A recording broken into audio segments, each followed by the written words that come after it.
அனைவருக்கும் வணக்கம். வேர்ல்டு சித்திரகுப்தர் சேனலுக்கு உங்களை அன்புடன் அழைக்கின்றோம். இன்றைய நாள் இனிதாய் அமைய ஸ்ரீ சித்திரகுப்தரை பிரார்த்திக்கின்றோம்.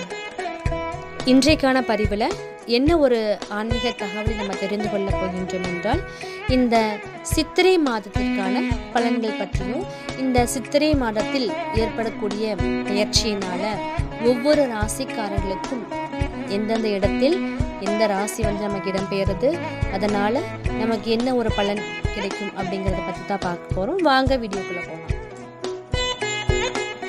நிதானமாக செயல்பட்டு வெற்றி வாய்ப்புகளை உருவாக்கும் மகர ராசி அன்பர்களே, சூரியன் 4 இருப்பதால் உடல் ஆரோக்கியத்தில் ஒருவிதமான சோர்வுகள் உண்டாகும்.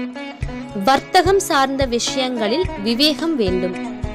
செவ்வாய் 2 இருப்பதால் சிந்தனைகளில் இருந்து வந்த குழப்பங்கள் படிப்படியாக குறையும். சித்திரை 9 முதல் செவ்வாய் 3 இருப்பதால் வெளியூர் பயணங்களின் மூலம் ஆதாயம் உண்டாகும். வியாபாரத்தில் புதிய வியூகங்களை கை கொடுக்கும். புதன் 3 இருப்பதால் ஆடை சார்ந்த பணிகளில் புதிய அனுபவம் ஏற்படும். சகோதரர்களின் வழியில் சுப விரயங்கள் ஏற்படும்.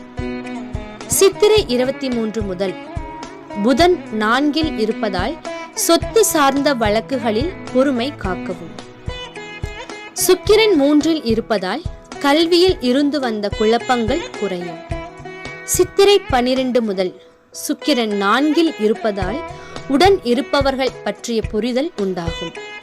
அறிமுகம் இல்லாதவர்களிடம் பொறுமையுடன் செயல்படவும். குரு 4 இருப்பதால் பொதுநலம் தொடர்பான காரியங்களில் செல்வாக்கு அதிகரிக்கும். சித்திரை 18 முதல் குரு 5 இருப்பதால் குழந்தைகளின் செயல்பாடுகளில் கவனம் வேண்டும். சனி 2 இருப்பதால் பேச்சுக்களில் கனிவு மிகவும் அவசியம். ராகு 3 இருப்பதால் புதிய நபர்களின் சந்திப்பு ஏற்படும். கேது 9 இருப்பதால் குடும்பத்துடன் ஆலய தரிசனம் செய்வீர்கள்.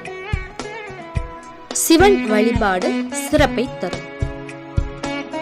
மீண்டும் அடுத்த ஒரு பதிவில் சந்திப்போம். நன்றி, வணக்கம். வாழ்க வளமுடன். நல்லதே நடக்கட்டும்.